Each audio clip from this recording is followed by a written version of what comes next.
awesome. She came up with the Godfather, not Vince.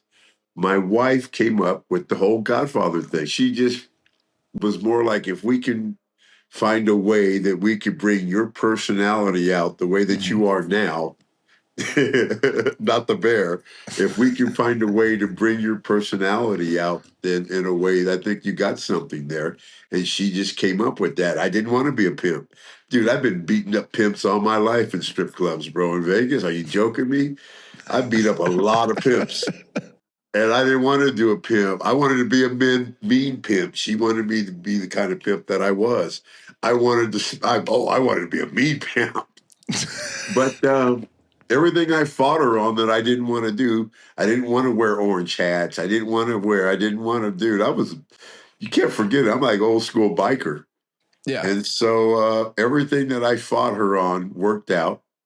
Me and Bradshaw were playing around with it because it was becoming the end of the nation run. And Mark Henry and D'Lo were tagging up. The Rock had kind of gone on and done his thing. Ron was doing his thing. And so I'm like, man, I'm having a good time. I got to come up with something. And so she came up with that. Me and Johnny Bradshaw were playing with it in the house shows. We get the TV. Vince goes, Charles, whatever you're doing, I think it's got they're telling me it might have some legs to it. He goes, you think you can get me some girls? And we're at TV. And I'm like, Vince, me get you some girls? Come on, man. So I grab Mark. Mark, I mean Taker. I grab Taker, and we go to a strip club, and we probably we were there the night before anyway, and so even if they don't know me, they know his ass. And so we got some girls, took them back on TV. I went and bought to a big and tall store, and there's a card of it. It's just a black vest that I bought in a bolo hat, a black vest. I bought a cross, just something to wear on TV. I had on sweatpants, black sweatpants, because that's what I had nothing to wear. And we put it on TV, and it was such a hit. After the first time, after only doing it for maybe 3 or 4 times in house shows, me and Johnny with no girls, Vince took it over at that next week. Bruce Pritchard was getting the girls. And so I would walk into TV, and each week it would just evolve into what it evolved into. Me changing what I said to, if it didn't work, I'd get rid of it, into my clothes. And the thing is I never wore the same vest. My wife had a lady making us at least a vest or 2 a week. And then she'd take them down and have them airbrushed. So I would never wear the same vest on TV. I'd wear them in the house shows, but I wouldn't wear them on TV again. And she had hats coming in. She was making the glasses. She had a jeweler making me Godfather, Pimpin' Ain't Easy. My wife did all that. All I did was the performing silly stuff. Yeah, that's all true. Did you pull any inspiration from those clubs that you were working at from any of the guys that you were watching, or was this all just original material? The Godfather is just me being me. You know me long enough, man. How close am I to the Godfather? You are the Godfather. I am the Godfather. Yeah. A pimp or not, that's nothing to do with it. No. The strip clubs and, well, maybe it has a little to do with it. But anyway, it's just, the Godfather is just, it's the swag, and it's just me at this point in my life. The 2 best things that happened to me was I start smoking cannabis at 27 years old when I'd never tried it, maybe tried it, but not smoked it really. Yeah. Till I was 27 at the end of Papa Shango run, 27, 28. And it got me off of a lot of stuff. And my wife, and those 2 things have made me such a nicer person, bro. You wouldn't believe it. And it keeps the bear away. Marijuana and my wife, it keeps the bear away. Well, we thank God for both of those things. Yeah, I'm surprised you. I mean, you have to ask Mark about the bear. He's seen him a bunch of times. I think the bear being put in the cave and staying there for a while is a good thing. You know what? I hope that the bear's not me and I have to do all this other stuff to keep him away. Nah. Well, I think that, the cannabis and having a good woman in your corner, it helps keep the stress down. It helps a lot, And like my wife used to even go in and pick the hose. she'd be like, no, I That's don't want, when she would go on the road with me, she's like, yeah. no, because they would all get paid. And she's like, no, my wife's the pimp. She's been pimping me for 26 years.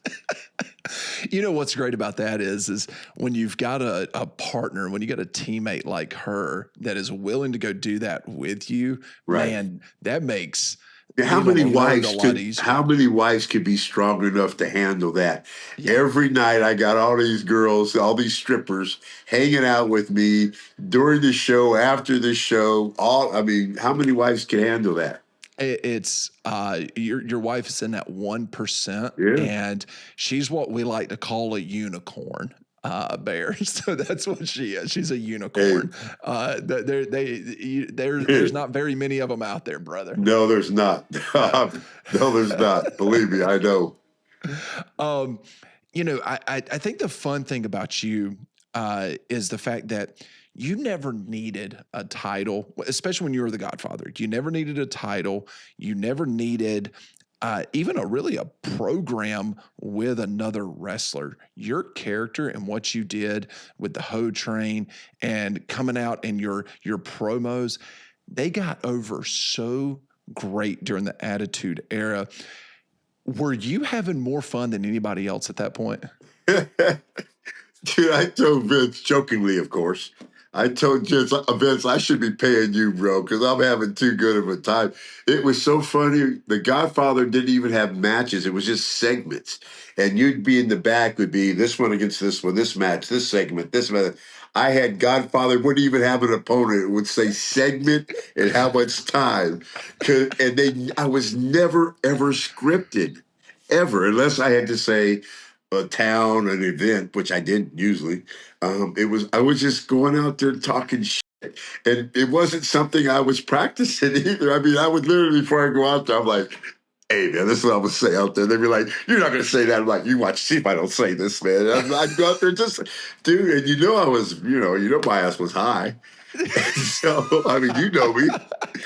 And so I was just out there having fun. And I told Vince, and they put that Intercontinental title on me, I think, just so they could put me in the Hall of Fame and have some type and the tag team belts. That's a whole nother story. Vince got me on the tag team belts, but I forgot what I was saying. Now I start thinking about those tag team belts. But yeah, man, the Godfather. It was crazy, man. It was crazy. It was so over. And I told Vince, they see enough wrestling, bro. Just let me go out there and entertain them and have some fun, man. And that's what I was doing. And when I think about that time frame, the matches were absolutely insane. I mean, those were some of the greatest wrestling matches of all time, right? But me personally, I always think about, The Rock on the mic, Stone Cold on the mic versus, Vince. And I'm telling you right now, Bear, I put you right there with those guys during that time frame because everyone remembered. Nobody really cares about the match with you. They cared about what you did on that mic. They cared about the hose. They cared about, is the guy going to exchange?